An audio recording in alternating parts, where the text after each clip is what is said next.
start na tayo, dinisassemble na natin. Tinanggalan natin yung spring. Check natin kung magre-response yung motor niya, tsaka yung gears, ganun pa rin, staka pa rin siya.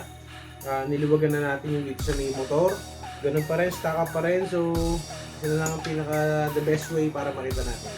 Disassemble na natin siya.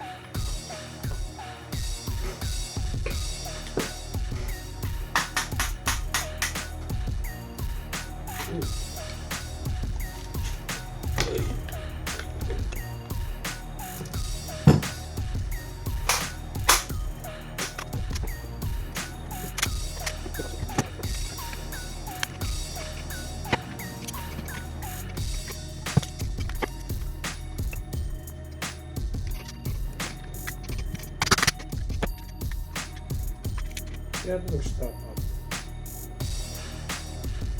Ayun! Stop up.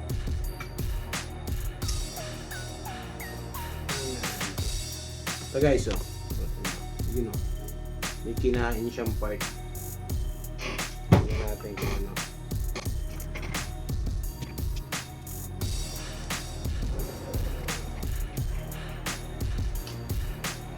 Ba't ba tinutukaw? Wala ang spring.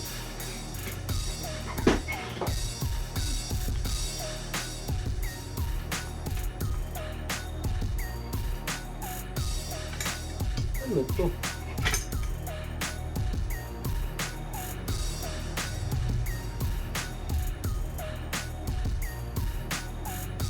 Ang galing to.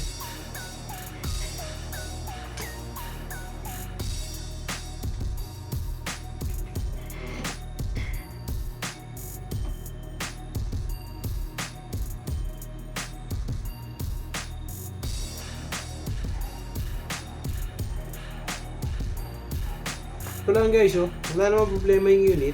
Pero ito lang, nakita ko yan. Ito lang, saan galing itong part na to.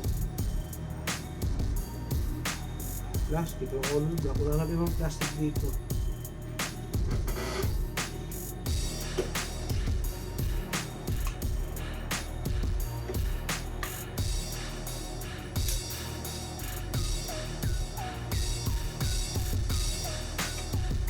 Ay, ayun.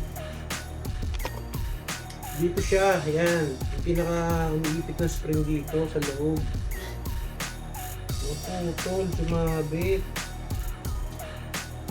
Yun ang basag. Naikot to. Naikot. Tapos sumabit dito sa side ng i-assemble lang natin. Kasi nakita na natin kung saan yung pinaka-problema. So means walang problema internal parts niya. Ang gagawin lang natin dito is mag-upgrade tayo ng spring para madagdagan yung FPS. Kasi medyo malakas yung lalaruan ng owner nito.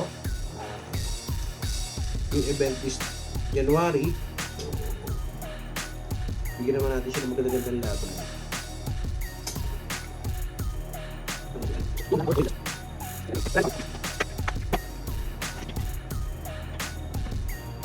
So guys, tingnan nyo mabuti, mas makapal yan.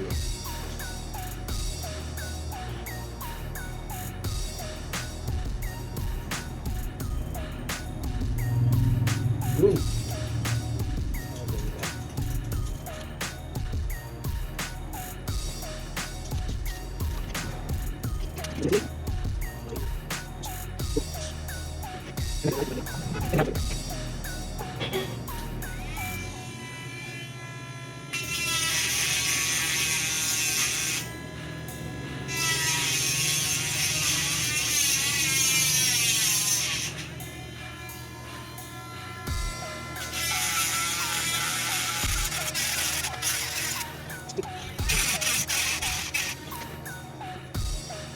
Yun guys, naayos na natin.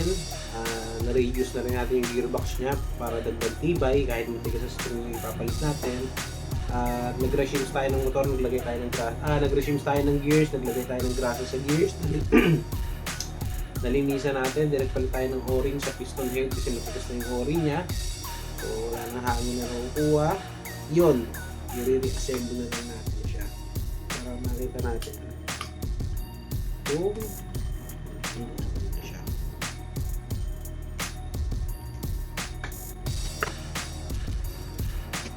Anak, sa dulo. Ito kasi JG, meron yung ganito. So ingatan nyo rin ito kasi ito yung kadalasang nababasag sa kanya.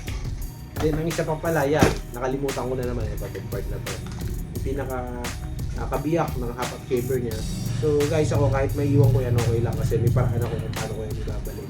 Ngayon, sa inyo, pag nag-disassemble at nag-reassemble kayo, hanggat maaari, unahin nyo lang ilagay ito. So yun lang, salpa ko muna to. Huwag nyo na lang ako gayahin kasi baka maputol ha.